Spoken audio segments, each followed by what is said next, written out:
আসসালামু আলাইকুম। আশা করি সকলেই ভালো আছেন। চীনে রান্নাবান্নার পক্ষ থেকে আপনাদের সকলকে জানাই স্বাগতম। আজকে আমি আপনাদের সাথে শেয়ার করব আরেকটি নতুন রেসিপি, চিংড়ি মাছ দিয়ে পুঁই শাক। এভাবে রান্না করলে খেতে অসাধারণ হয়।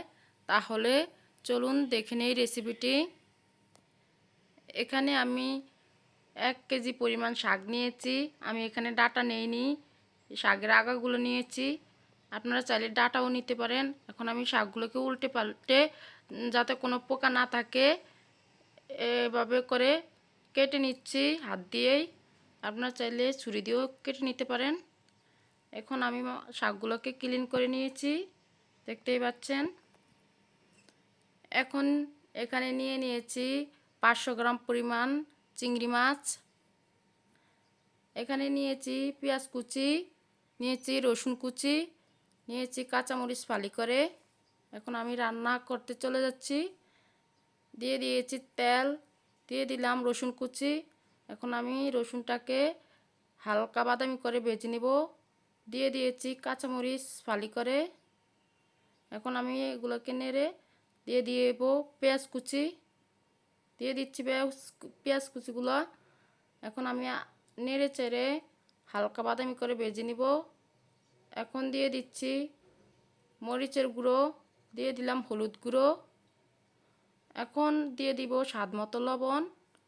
এখন আমি এটাকে ভালোভাবে মিশিয়ে কষানোর জন্য পানি দিয়ে দিব সামান্য পরিমাণ। দেখতে পাচ্ছেন আমি পানি দিয়ে দিয়েছি।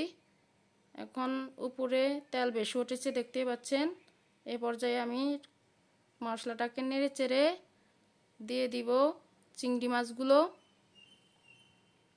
চিংড়ি মাছগুলো দিয়ে এখন আমি ভালোভাবে নেড়ে চেড়ে 2 মিনিট কষিয়ে নিব।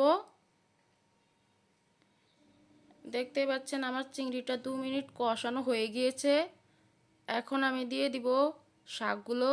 আমি প্রথমে কিছু পরিমাণ শাক দিয়ে মশলার সাথে শাকটা মিশিয়ে পরবর্তীতে পুরো শাকগুলো দিয়ে দিচ্ছি। এখন আমার পুরো শাকগুলো দেওয়া হয়ে গিয়েছে। আমি এখানে শাকগুলোকে মশলার সাথে নেড়ে চেড়ে মিশিয়ে নিচ্ছি, উল্টে পাল্টে দিচ্ছি শাকগুলো। আপনার শাকটাকে না ডেকে রান্না করার চেষ্টা করবেন।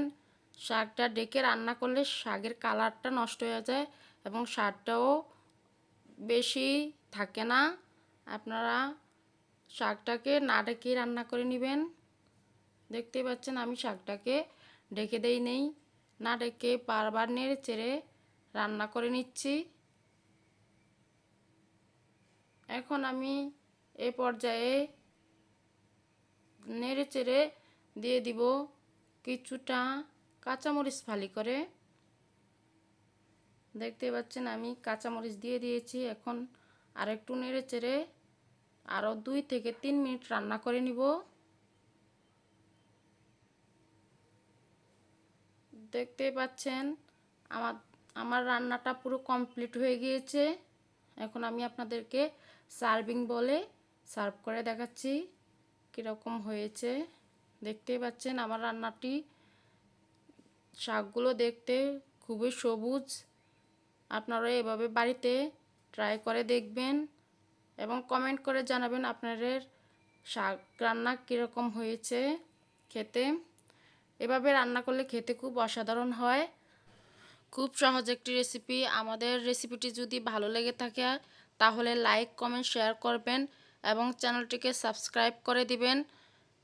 পাশে থাকা বেল আইকনটি অন করে দিবেন নিত্য নতুন ভিডিও পেতে। আল্লাহ হাফেজ।